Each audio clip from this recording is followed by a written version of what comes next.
In 2021, during the global tech fever of the scalper pandemic, AMD made a weird business choice. They started selling a bunch of factory reject console APUs from retail in the form of the 4700S desktop kit. These were literally PlayStation 5 SoCs and DRAM soldered onto ITX motherboards. Due to a limited PCIe setup, no M.2 support, and the absence of the thing that most people would have been interested in, the GPU, this didn't turn out to be the enthusiasts' dream people had hoped for. As a glimpse into the real performance of a console's processor in a PC environment, it was potentially fascinating, but ultimately a bit of a letdown. It turns out, though, that the 4700S wasn't the only answer.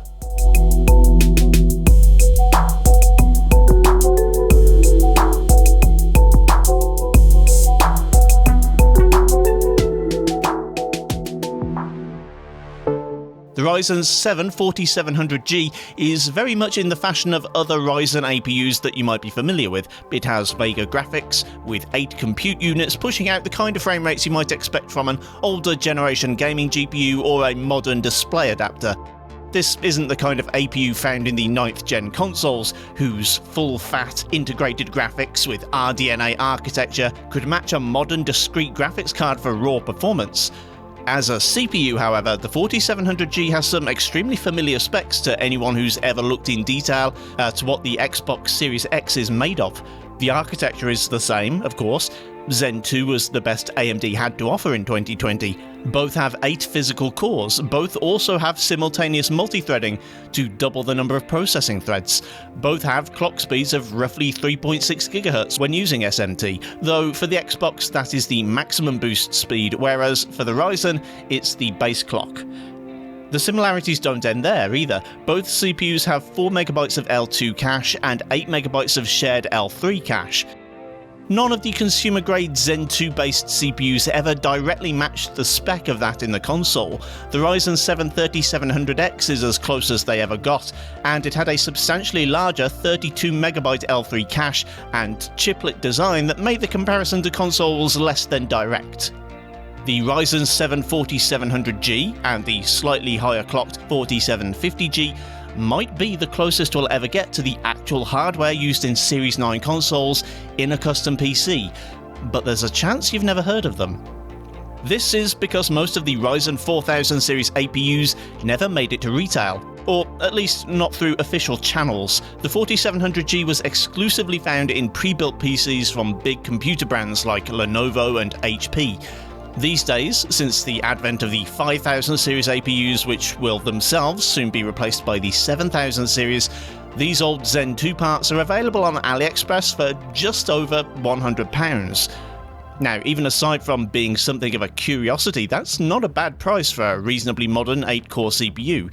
It just so happens that recently I've been looking at some 8-core CPUs with very different origin stories, so this is an ideal opportunity to compare some old server and high-end desktop CPUs to the one powering the latest consoles.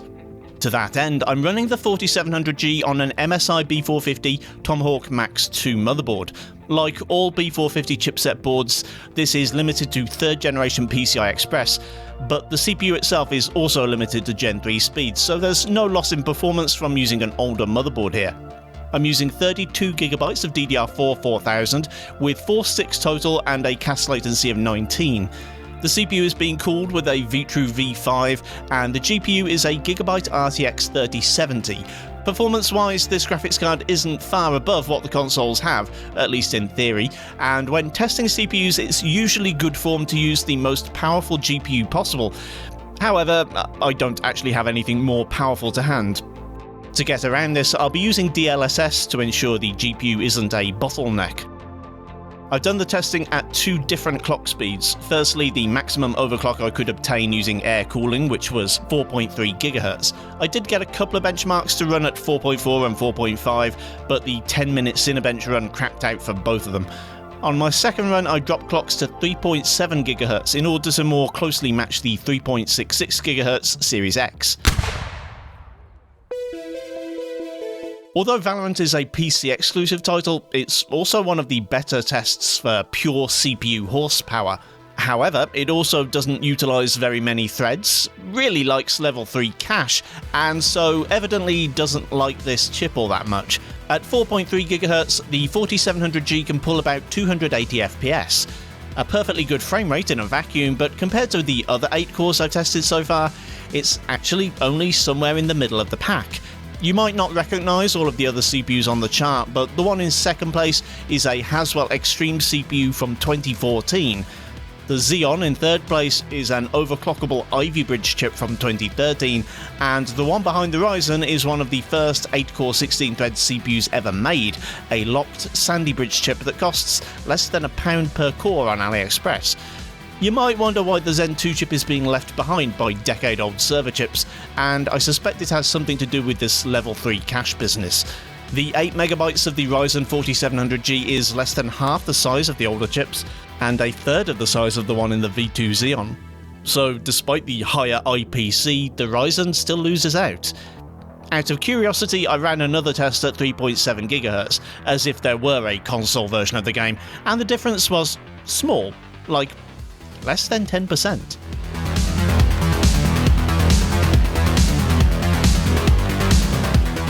I can't imagine playing Battlefield 5 on a console, but evidently it is a thing that happens.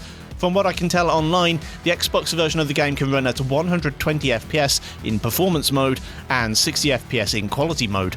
With enough GPU horsepower, I can see quality mode isn't much of a challenge, but performance mode is a bit more of a stretch. Over the course of several matches, the Ryzen managed an average FPS of 155, still leaving it over 10% behind the Haswell Extreme 8-core, but beating the Ivy Bridge Xeon by a similarly large margin. The Xeon's relatively low performance isn't too surprising, as Battlefield 5 seems to benefit from AVX2 instructions, which that generation lacked. It's also an area where Ryzen was underperforming until quite recently, which may account for the 4700G losing out to the 9-year-old i7. Interestingly, the reduced clock speed test run had virtually no effect on performance on average. Again, aggregated over several matches, the 152 FPS result is within margin of error of the 4.3 GHz overclock, but 1% and 0.1% lows are dramatically lower.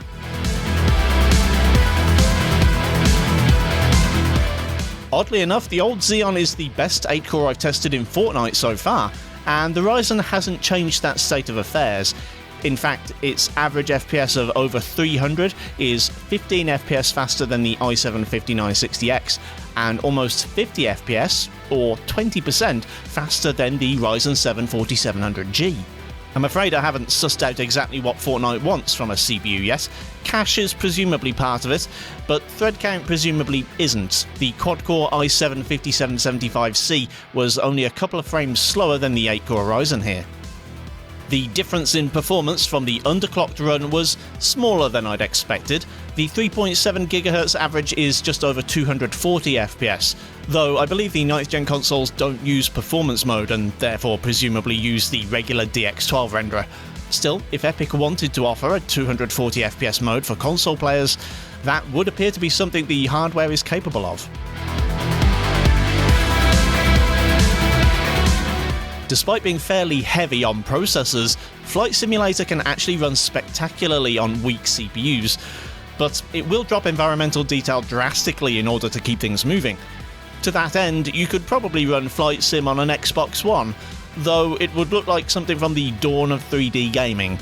There's no such issue with the Ryzen 4700G here, and the test run from Central Park to Battery Park and back again scored roughly the same as the other overclocked 8 cores I've tested, averaging a little over the magic 50 FPS. From a playability standpoint, this seems just fine. The underclocked result takes about as much of a hit as you'd come to expect, dropping down 10% to about 48 FPS. Fortunately, no ground detail was harmed in the process. CDPR took their sweet time getting Cyberpunk 2077 out on the 9th gen consoles, but it is now a thing, and it does seem to run fairly well on the Series X and PS5. Without RT enabled, the 4700G can actually push past 60 FPS at both 3.7 GHz and 4.3, with the latter managing 69 no comment FPS on average. In fact, it came dangerously close to being GPU limited, so I did another pass at medium using DLSS balanced, which saw the overclocked result past 70 FPS, and the underclocked run stops just short of another 69. While I haven't tested many other CPUs at medium, the 5600X can almost hit 96 FPS, which is when the people involved in the 69 have an argument and stop talking to each other. Anyway, I digress. With Ultra RT enabled, the GPU will always be a limiting factor, even at DLSS balanced, but the CPU can still have a surprising amount of impact on performance. This is especially noticeable in the stretch of road approaching the site of the old Arasaka building, the one Johnny Silverhand blew up in the Night City equivalent of 9/11. Yes, I played the game. Anyway, the 4700G does relatively well here, but can't reach much past 50 FPS at full speed, and is pretty much dead on 50 FPS at reduced clocks. Of course, the Series X only uses RT shadows, so this isn't really a totally relevant comparison.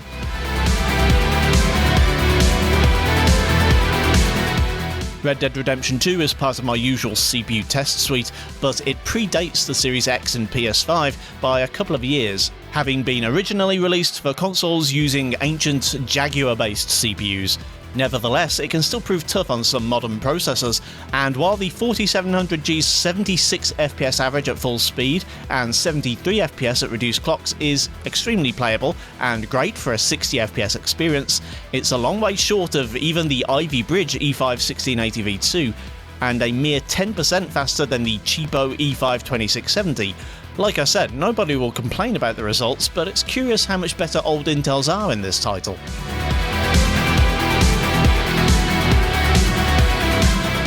The Witcher 3's new remaster was released on PC along with the new-gen console versions of the game. In switching to UE5 and updating the assets, the game has also become a lot more demanding. This slow canter through the city of Novigrad can really sort out the CPU wheat from the chaff, and the 4700G does quite nicely, averaging 70 FPS at full speed and an almost indistinguishable 66 FPS at 3.7 GHz. Unfortunately, I don't have any results from the other overclocked 8 cores to share, as The Witcher 3 is a relatively recent addition to my benchmark roster, but the game doesn't run well on the lower clocked Xeon or indeed several other lower core count CPUs.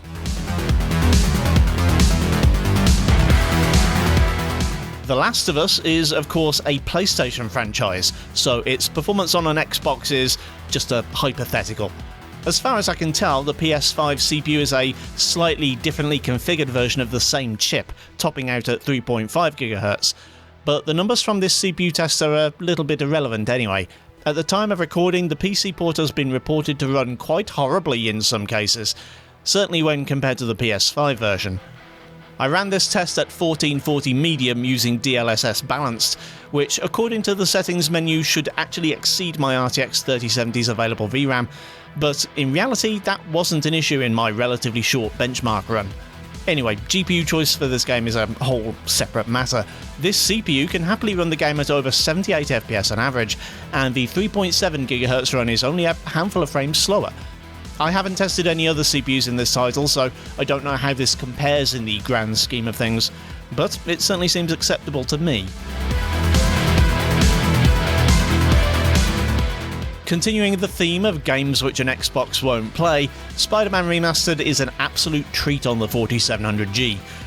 You'd almost think it was made specifically for this very architecture. The non-RT run can actually push past almost 120 FPS, bringing this CPU a whopping 20% above the i7-5960X, and not too far below the Zen 3-based Ryzen 5 5600X. My only issue was that my controller refused to pair. In fact, my Bluetooth dongle was having endless connectivity problems with the MSI motherboard, which is weird, because I don't usually get complaints about my dongle from other people's motherboards. With RT enabled, things naturally get a bit more demanding, both on the GPU and CPU. Interestingly, in this regard, the 4700G leads the pack at full speed with a whopping 74 FPS. The 3.7 GHz run sees a hefty drop-off down to 67 FPS, which is still excellent performance, and places it on par with the old i7.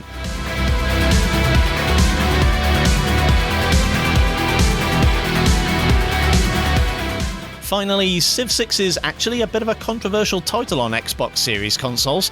Apparently for a while, it's had an issue with constant crashing. I don't know if this was ever fixed. If it wasn't, then the recent decision to put the game on Games Pass was a huge mistake. Anyway, the 4700G tops the leaderboard in the turn time benchmark at 6.67 seconds, matching the Ryzen 5 5600X. At 3.7 GHz, there's only a small drop to 6.81 seconds, about level with the E5 1680 V2.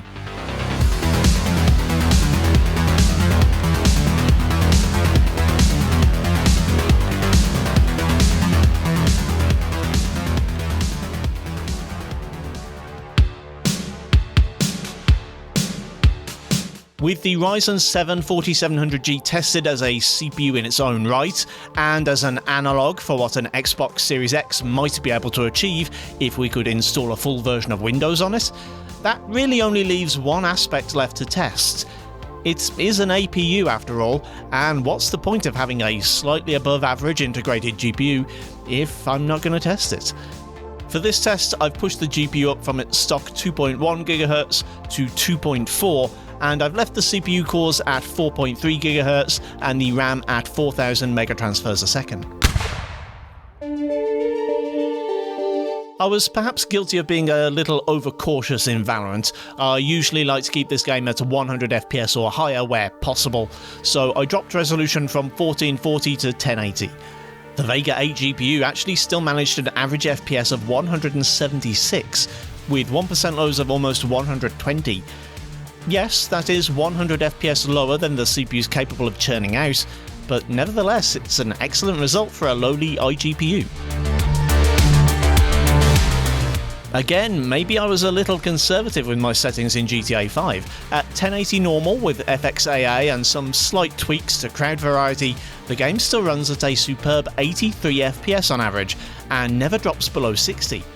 For context, this is only a few frames slower than a GTX 670 running at slightly higher quality settings, and about 3 times faster than a GT 710 running at lowest settings.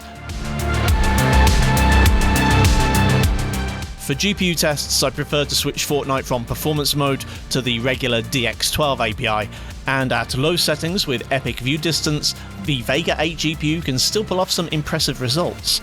At 1080 without using any scaling, I saw an average just short of 80 FPS. There isn't really enough headroom left for anything fancy in the way of graphical settings or resolution, but this is still a pretty good result. Finally, Spider-Man Remastered can run with a surprising amount of fidelity. I managed to get a mostly 30 plus experience at 1080 medium, though some busy areas and high altitudes did see frames fall well into the teens. Upscaling helps, and I found that iGTI gave a decent compromise of quality and performance, averaging almost 50 FPS and dropping only as far as the mid-20s.